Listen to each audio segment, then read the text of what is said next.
उम्र थका नहीं सकती, ठोकरें गिरा नहीं सकती, अगर जिद हो जीतने की तो हार भी हरा नहीं सकती तुम्हें। हेलो दोस्तों, स्वागत है आप सभी लोगों का आपके अपने यूट्यूब परिवार में। आज की video class 10th chemistry chapter first भाग 2 है। क्लास नंबर 2 है। यूपी बोर्ड 2024 के लिए ये क्लास इतनी महत्वपूर्ण होगी, ये आप लोग खुद ही अंदाज़ा लगा लेंगे। चलते हैं, आपके आज के कुछ इंपॉर्टेंट प्रश्न हैं, उनके बारे में हम चर्चा करेंगे।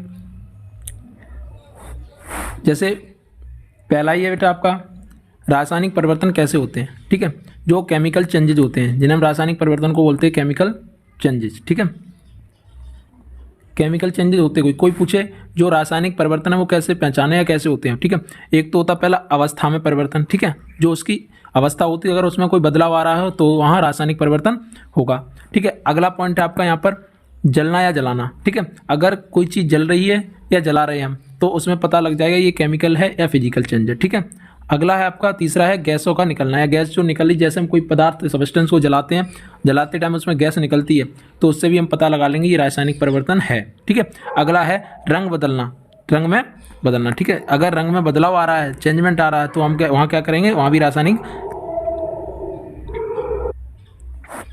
आपका अगला है रंग में बदलाव, अगर कोई रंग में बदलाव आ रहा है तो वहाँ पर भी हमारा क्या है, रासायनिक परिवर्तन है। ठीक है, रंग में बदलाव आ रहा है। देखो एक चीज़ ध्यान रखना, अगर हम आपको बताएं, जैसे मान के चलो यहाँ पर हमारे पास गेहूँ है और क्या है, बाजरा। ठीक है, गेहूँ और बाजरा है हमारे पास। ठीक है, अगर हम इसे पिसवाते हैं, चक्की के माध्यम से पिसवाते हैं तो ये आटा बनता है। ठीक है, आटा बनता है। और हमने आपको बताया था रासायनिक परिवर्तन कैसे होते हैं कि इन्हें एक स्थिति से दूसरी स्थिति में तो बदला जा सकता है, लेकिन दूसरी स्थिति से पुनः पहली स्थिति में नहीं बदला जा सकता। इसी को हम रासायनिक परिवर्तन कहते हैं। ठीक है, अगर हम गेहूं बाजरा को पिसवाते हैं तो हमारा क्या बनता है, आटा बनता है। तो कुछ लोगों के दिमाग में ये आ रहा होगा कि गेहूं और बाजरा दोनों को अगर एक साथ मिलवाएं तो ये आटा नहीं, ये क्या, दलिया बनेगा, जो हमारे जानवर खाते हैं, ऐसा होता है। ठीक है, हमें पता है कि ये दलिया बनेगा, लेकिन हमेशा एक चीज़ ध्यान रखना, अगर इन्हीं चीज़ों को हम बारीक पिसवा लेंगे, बारीक का मतलब मैदा के आकार में पिसवा लेंगे तो ये हमारा क्या हो जाएगा, आटा बन जाएगा। ठीक है, कुछ लोग होते हैं जो इसे मोटा पिसवा के से दलिया बना लेते हैं। ठीक है, आगे है रंग में बदलाव। तो आपको पता है रंग में बदलाव किस तरीके से होता है। जैसे मान के चलो यहाँ पर कॉपर सल्फेट है, CuSO4। अगर कॉपर सल्फेट की क्रिया जिंक से कराते हैं तो कॉपर सल्फेट का रंग नीला गायब हो जाता है। ठीक है, कॉपर सल्फेट का रंग कैसा होता है, नीला गायब हो जाता है। अगर कॉपर सल्फेट की क्रिया हम Zn से कराएंगे, Zn का मतलब जिंक से कराएंगे, ठीक है, तो यहाँ क्या होगा, कॉपर सल्फेट का रंग गायब हो जाए। कैसे गायब हो जाए, देखो कॉपर सल्फेट है, यहाँ पर जिंक है, तो हमें सीधी सी पता है कि जिंक कॉपर सल्फेट को विस्थापित कर देगा, तो यहाँ पर बन जाएगा ZnSO4। ठीक है, ZnSO4 प्लस Cu कॉपर। तो यहाँ पर क्या होगा, कॉपर का जो नीला रंग है किसके कारण था, विलयन के कारण। ठीक है, तो यहाँ पर क्या हो गया, विलयन का रंग नीला था और वो गायब हो गया। ठीक है, यही रंग में बदलाव होता है। अगला पॉइंट आपका रासायनिक समीकरण को लिखने के नियम। ठीक है, जो केमिकल इक्वेशन होते हैं उन्हें हम किस तरीके से लिखते हैं, लिखने के नियम। देखो भाई, आपको पहले तो सबसे पहले ये पता होना चाहिए, जो अभिकारक बाईं तरफ, जो अभिकारक होते हैं उन्हें हम बाईं तरफ लिखते हैं, एवं अभिकारक को बाईं तरफ लेफ्ट साइड लिखते हैं तथा उत्पाद को राइट साइड लिखते हैं। ठीक है, यहाँ तक ध्यान रखना। आपका दूसरा पॉइंट है अभिकारक एवं उत्पाद को अलग अलग करने के लिए उनके मध्य तीर का निशान लगाते हैं। उनके मध्य क्या करते हैं, तीर का निशान लगाते हैं। अगला पॉइंट आपका यदि एक से अधिक अभिकारक या उत्पाद हों तो उनके मध्य प्लस का चिन्ह लगाते हैं। तो उनके मध्य क्या लगाएं, प्लस का, जोड़ का चिन्ह लगाएंगे। ठीक है, अगला है समीकरण अभिकारक और उत्पाद की भौतिक अवस्था लिखनी पड़ती है। ठीक है, देखो अब हम बात करेंगे, यहाँ से ही देखते चलना। ठीक है, यहाँ पर पहला पॉइंट क्या हमारा, रासायनिक समीकरण लिखने के नियम। ठीक है, तो यहाँ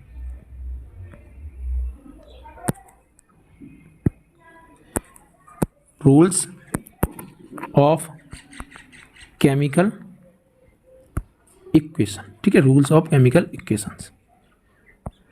तो यहाँ पर पहले ही से पता, उसने पहला पॉइंट दे रखा है, अभिकारक बाईं तरफ एवं उत्पाद सीधी तरफ, यानी राइट हैंड की तरफ लिखते हैं। ठीक है, तो सीधी सी बात है यहाँ पर बेटा, हम इसे मान लेंगे, यहाँ से यहाँ तक क्या मान लेंगे हम, इस पेज को हम दो भागों में बांट ले रहे हैं। ठीक है, एक तरफ डेढ़े हाथ है, उधर हम बोलेंगे लेफ्ट साइड, और जिधर हमारा सीधा है उसे बोल देंगे राइट साइड, ठीक है। तो उसने पहला ही पॉइंट क्या बोला है कि जो अभिकारक होते हैं उन्हें हम कहाँ लिखते हैं, लेफ्ट में। अभिकारक को हम कहाँ लिखते हैं, अभिकारक को हम लेफ्ट में लिखते हैं, और जो उनसे बनता उत्पाद, क्या बनता, उत्पाद बनता, उसे हम किस में लिखते हैं, राइट साइड में लिखते हैं, ठीक है, ध्यान रखना। पहला पॉइंट हो गया। दूसरा पॉइंट उसने क्या बताया था, जो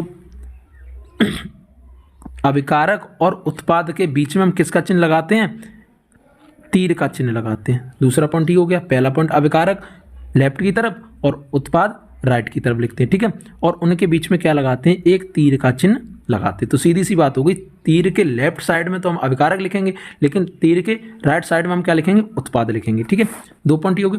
अगला पॉइंट क्या था कि अगर अभिकारक की संख्या कितनी हो, 2 या 2 से अधिक, 2 या 2 से अधिक हो, 2 या 2 से अधिक हो, ठीक है, ध्यान रखना, 2 या 2 से अधिक हो, तो क्या करेंगे हम, उनके दोनों अभिकारकों के बीच में किसका चिन्ह लगाएं, 2 या 3 हो, उनके बीच में चिन्ह प्लस का लगाएंगे, ठीक है।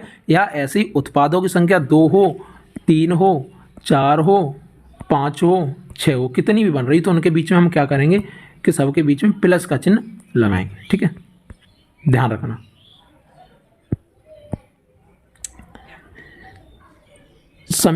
समीकरण अभिकारक व उत्पाद की भौतिक अवस्थाएं लिखनी पड़ती हैं। अब यहाँ पर अगला पॉइंट चौथा है आपका, जो समीकरण बनता है उसकी अभिकारक हों या फिर उत्पाद हों, उनकी भौतिक अवस्थाएं लिखनी पड़ती हैं। अब आप समझ रहे होंगे भौतिक अवस्थाएं क्या होती हैं, ठीक है। देखो भौतिक अवस्थाएं 3 होती हैं हमारी। एक होती है सॉलिड, ठीक है, एक होती है लिक्विड, एक होती है गैस। जब भी हम रिएक्शन करेंगे तो हमें ये बताना होगा ये जौन सा हमने अभिकारक या उत्पाद बनाया, हमारा सॉलिड बना है या लिक्विड बना है या फिर गैस बना है, ठीक है।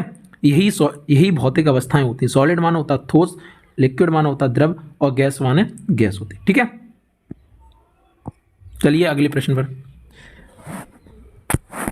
अगला प्रश्न है आपका, या अगला पॉइंट है आपका कि जो रासायनिक समीकरण होते हैं, उन्हें संतुलित करना क्यों आवश्यक है। संतुलित का मतलब बैलेंस करना क्यों आवश्यक है। तो उन्हें बैलेंस करने के लिए द्रव्यमान संरक्षण का नियम है, ठीक है, और द्रव्यमान संरक्षण के कारण ही हम उन्हें संतुलित करते हैं, ठीक है। अब बात करेंगे द्रव्यमान संरक्षण का नियम, ये आपका इंपॉर्टेंट है। द्रव्यमान संरक्षण का नियम किसने दिया था, तो लेवोजियर ने इसे दिया था। द्रव्यमान संरक्षण का नियम लेवोजियर ने दिया था, ठीक है। द्रव्यमान संरक्षण का मतलब क्या होता है, अगर 2 हाइड्रोजन इधर हैं, अगर उसका उत्पाद बन रहा तो 2 हाइड्रोजन ही उधर होने चाहिए, 2 ही हाइड्रोजन उधर होने चाहिए। यही द्रव्यमान संरक्षण का नियम है। यानी 2 किलो इधर है तो 2 ही किलो उधर होना चाहिए, 10 किलो इधर है तीर के लेफ्ट में है तो 10 ही किलो तीर के राइट में होना चाहिए, ठीक है। अब बात करेंगे अवक्षेप की। अवक्षेप का मतलब क्या होता है, अवशिष्ट मान के चलते या पार्टिसिपेटेंट, यानी रासायनिक अभिक्रिया के दौरान बने वे पदार्थ जो विलयन से होकर नीचे बैठ जाते हैं।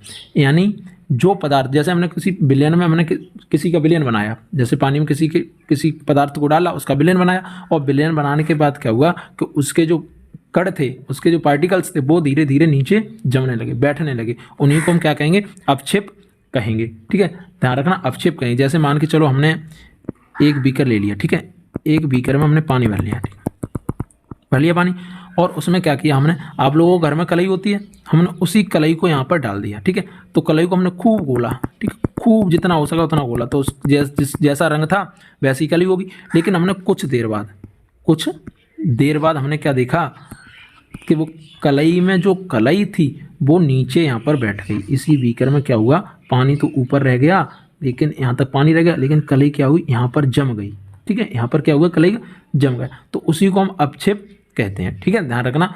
यानी विलयन में, यानी रासायनिक अभिक्रिया के दौरान वे पदार्थ जो विलयन में होकर नीचे बैठ जाते हैं, विलयन में होकर नीचे बैठ जाते हैं, उन्हीं को हम क्या कहते हैं, अवक्षेप कहते हैं, ठीक है, ध्यान रखना। चलते हैं अगले प्रश्न पर। अगला है अभिक्रियाएं जिन परिस्थितियों में होती हैं उन्हें तीर के ऊपर लिखती हैं। अभिक्रियाएं जिन परिस्थितियों में होती हैं उन्हें तीर के ऊपर लिखते हैं। मान के चलो अभी हमने आपको बताया था कि बीच में तीर का चिन्ह लगाते हैं, ठीक है, और उसके इधर तो होते हैं यहाँ पर अभिकारक और इधर होते हैं उत्पाद। ठीक है, उत्पाद, इधर उत्पाद। अगर अपक्रिया हो रही है गर्म करके हो रही तो गर्म का चिन्ह लगाएंगे, ठंडी करके हो रही तो हम ठंडी का चिन्ह लगाएंगे, या फिर और कोई रिएक्टेंट आ रहा है तो उसको हम तीर के ऊपर लिखते हैं। ठीक है, यही 5वां पॉइंट हमारा बता रहा है। अब बात करेंगे कंकाली समीकरण की। ठीक है, कंकाली, कोई पूछता कंकाली समीकरण किसे कहते हैं, जैसे एग्जाम में आ रहा है कंकाली समीकरण किसे कहते हैं, तो आप लोग बता देंगे ऐसे समीकरण जो संतुलित नहीं हो अर्थात असंतुलित हो, जो संतुलित नहीं हो या अर्थात असंतुलित हो, उन्हें हम क्या बोलेंगे, कंकाली समीकरण कहेंगे। तो सीधी सी बात है, संतुलित को हम बैलेंस इक्वेशन बोलते हैं और असंतुलित को अनबैलेंस बोलते हैं। ठीक है, तो ध्यान रखना अनबैलेंस में क्या होता है कि जो अभिकारक होते हैं, जितने कण अभिकारक होते हैं उतने उत्पाद में नहीं बनते, या फिर जितना उत्पाद बनता है उतने अभिकारक नहीं होते, उन्हें हम असंतुलित कहते हैं। और संतुलित क्या होता है, जितने अभिकारक हैं उतने ही उत्पाद बने। ठीक है, अर्थात जितने पार्टिकल अभिकारक के हैं उतने ही उत्पाद के पार्टिकल बने। जैसे मान के चलो हम यहाँ पर लेते हैं HgS+O2, यहाँ पर क्या होगा, पारा सल्फाइड हो गया, Hg पारा S सल्फाइड। अगर पारा सल्फाइड की क्रिया हम ऑक्सीजन से कराते हैं तो हमारा क्या बनता है, पारा ऑक्साइड ही बनता है, क्योंकि पारा को ही हम मर्क्यूरियक बोलते हैं। ठीक है, जो मरकरी होती है उसी को हम पारा बोलते हैं, इंग्लिश में, हिंदी में पारा बोलते हैं और इंग्लिश में मर्क्यूरियक बोलते हैं। ठीक है, तो यहाँ पर Hg+O2, तो हमें सीधी सी बात पता है कि ये क्या होगा, HgO+SO2 बनाएगा, HgO+SO2 बनाएगा। HgO मर्क्यूरिक ऑक्साइड होता है, SO2 सल्फर डाइऑक्साइड होता है। लेकिन हम यहाँ पर कंकाली समीकरण पढ़ रहे हैं तो कंकाली समीकरण में यही बताएगा कि वो असंतुलित ही रहता है, वो असंतुलित ही रहता है। तो यहाँ पर देख लो Hg 1 है तो Hg 1 है, O यहाँ पर 2 है तो O यहाँ पर कितना होगा, 1 O, ये 2 ही हुए, 3 O हो गए।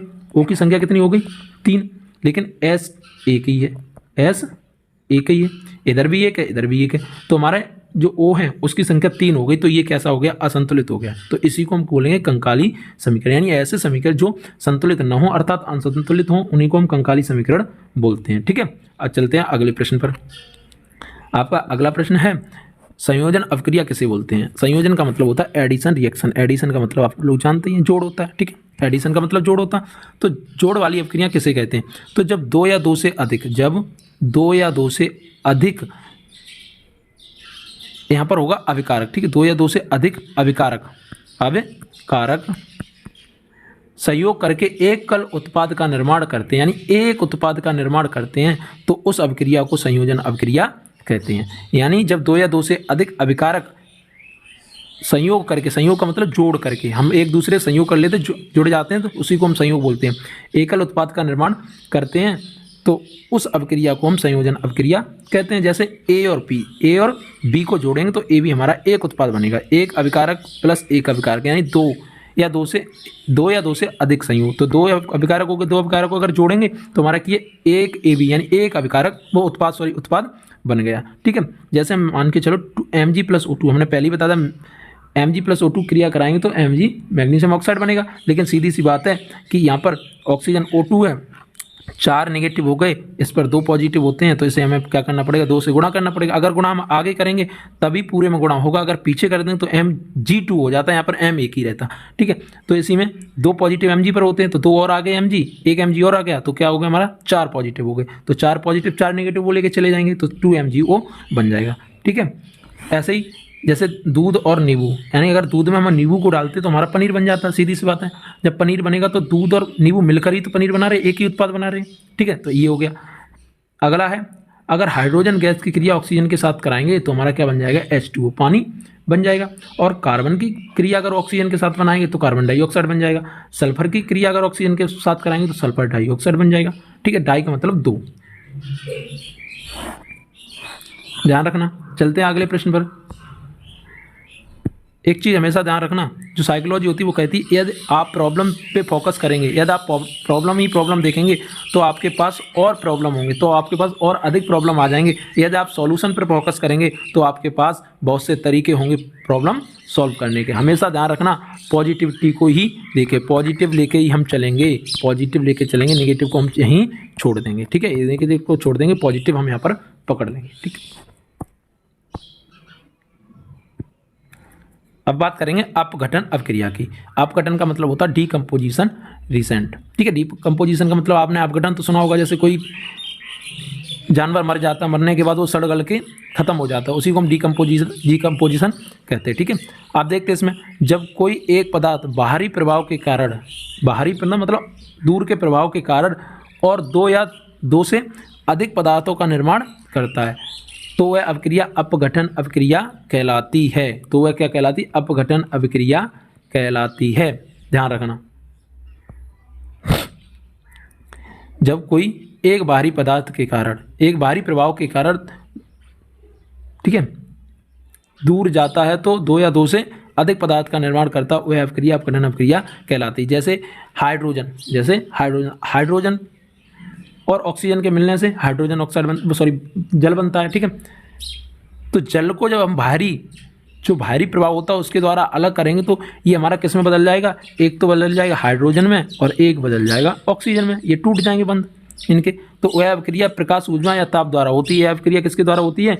यहाँ पर लिखेंगे सनलाइट या फिर हीट। ठीक है, इसी कारण होती है। जैसे कहने का मतलब से हम कहते हैं अगर कोई एक पदार्थ है, एक पदार्थ दो या दो से अधिक पदार्थों में टूट जाता है, उन्हीं को हम अपघटन अवक्रिया कहते हैं। जैसे कोई भी एक पदार्थ हो और वैसे दो या दो से अधिक में टूट जाए तो उसी को हम अपघटन अवक्रिया कहते हैं। जैसे AgCl है, AgCl को अगर प्रकाश संश्लेषण की क्रिया में अपक्रिया कराएंगे तो ये Ag प्लस Cl अलग अलग टूट जाएगा, AgCl अलग अलग टूट जाएगा, इसी को अपघटन अवक्रिया कहते हैं। ध्यान रखना। चलते अगले प्रश्न पर। अब इसमें बात करेंगे वियोजन अपघटन या अपक्रिया के प्रकार। ठीक है, वियोजन अपघटन अपक्रिया के जो प्रकार हैं उनके बारे में बात करें। ठीक है, तो इसके प्रकार 3 होते हैं। ठीक है, 3 कौन कौन से होते हैं? एक होता है प्रकाश वियोजन, एक होता है प्रकाश वियोजन, दूसरा होता है इसका विद्युत वियोजन। ठीक है, दूसरा विद्युत वियोजन, और तीसरा होता है इसका जल का विद्युत अपघटन। ठीक है, 3 यही होते हैं। ठीक है, अब हम बात करेंगे सबसे पहले प्रकाश वियोजन की। ठीक है, तो प्रकाश की सदृढ़ता से वियोजित करना। जैसे प्रकाश यानी सनलाइट को हम उसी अभिकारक पर डालेंगे तो उससे क्या बनेगा? ठीक है, जैसे AgCl है, AgCl पर अगर प्रकाश संश्लेषण की क्रिया कराएंगे तो सीधी सी बात है तो Cl2 जाएगा, क्लोरीन बाहर निकलेगा, और क्लोरीन जब बाहर निकलेगा तो हमें सीधी सी बात है Cl2 की आवश्यकता पड़ेगी। ठीक है, और जब Cl2 पर हो जाएंगे तो सीधी सी बात है भाई कि AgCl, तो Ag की भी 2 की आवश्यकता पड़ेगी, तो 2 AgCl प्लस 2 निकलेगा बाहर। ठीक है, ऐसे ही AgI है, AgI को अगर प्रकाश संश्लेषण की क्रिया में अपक्रिया कराएंगे तो 2 Ag के बाहर निकलेंगे और 1 आयोडाइड निकलेगा, I2 निकलेगा। ठीक है, हमेशा ध्यान रखना जो AgI है वो हमारा श्वेत श्याम फोटोग्राफी है। तो कोई पूछे अगर प्रश्न आ जाए इंपॉर्टेंट करके यहाँ लिख लेना कि श्वेत श्याम फोटोग्राफी क्या होती है, तो बता देना AgI को ही हम श्वेत श्याम फोटोग्राफी कहते हैं। ठीक है, चलते हैं अगले पॉइंट पर। आपका अगला पॉइंट क्या है? विद्युत वियोजन। ठीक है, विद्युत वियोजन, सीधी सी बात है, विद्युत को हम पता ही, विद्युत माने क्या होती है? बिजली। क्या होती है? बिजली। ठीक है, बिजली का वियोजन। यदि वियोजन अपघटन विद्युत की सहायता से हो, यानी अगर अपघटन या फिर वियोजन किसी विद्युत की सहायता से, उसमें विद्युत धारा का होना उपस्थित हो, तो उसी को हम कहेंगे विद्युत वियोजन या अपघटन। जैसे हाइड्रोजन है और ऑक्सीजन के मेल से पानी बन गया, H2O के 2 अणु हैं, अगर उसमें विद्युत धारा प्रवाहित की जाए तो सीधी सी बात है बेटा कि H2 प्लस O2 गैस बाहर निकल जाएगी, H2 प्लस O2 गैस बाहर निकल जाएगी। अब देखो इसे हम कैसे देखेंगे, मान के चलो यहाँ पर हमारे पास कोई एक बीकर है, ठीक है, इसमें पानी भरा हुआ, समझते रहना यहाँ पर अच्छी तरीके से। इसमें हमने क्या किया, यहाँ पर 2 रॉड डाल दी ग्रेफाइट की। ठीक है, 2 रॉड। इसमें क्या किया हमने, इस वाली रॉड में हमने माइनस प्रवाहित किया और इस वाली रॉड से हमने क्या किया, प्रवाहित। यानी एक बैटरी से एक तरफ माइनस प्रवाहित किया, एक तरफ किया प्लस पॉजिटिव चार्ज प्रवाहित किया, इसी पानी में दोनों तार डाल के। ग्रेफाइट की 2 रॉड हैं। ठीक है, तो इसमें क्या होगा कि जो हम माइनस का प्रवाहित करेंगे तो उससे सीधी सी बात है ऑक्सीजन की तरफ से, और हाइड्रोजन की तरफ से क्या बनेगा, H2। तो ऑक्सीजन पर नेगेटिव चार्ज होता और जो धनात्मक चार्ज होता है उसे बोलते हैं एनोड। ठीक है, और जो ऋणात्मक चार्ज होता है उसे बोलते हैं कैथोड किरण। ठीक है, कैथोड। तो कैथोड से हम ऋणात्मक डालेंगे, एनोड से हम धनात्मक डालेंगे, तो हमारा क्या पानी है जो H2 होता है वो हमारा किस में बदल जाएगा, H2 plus O2, H2 plus O2 में, ठीक है। H2 के 2 अण बाहर निकलेंगे और O2 का 1 अण बाहर निकल जाएगा। इसी को बोलते हैं विद्युत वियोजन या अपघटन। जैसे इसी में हमने विद्युत को प्रवाहित किया पानी में, तो हमारा ये प्रोसेस बन के तैयार हो गई, ठीक है। आगे चलते हैं।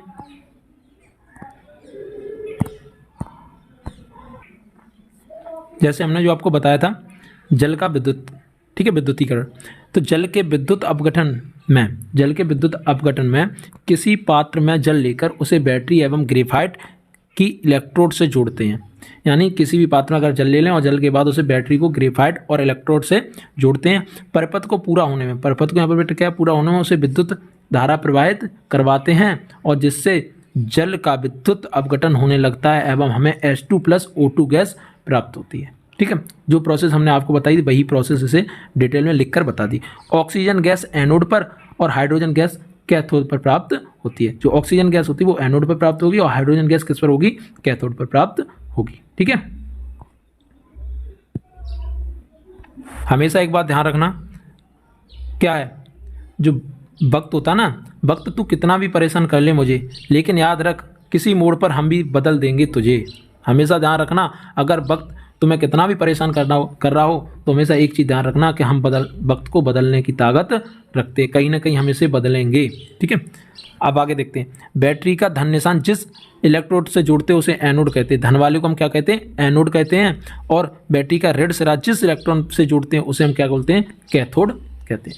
धन को एनोड कहेंगे और ऋण वाले सिरे को क्या कहेंगे, कैथोड कहेंगे, ठीक है।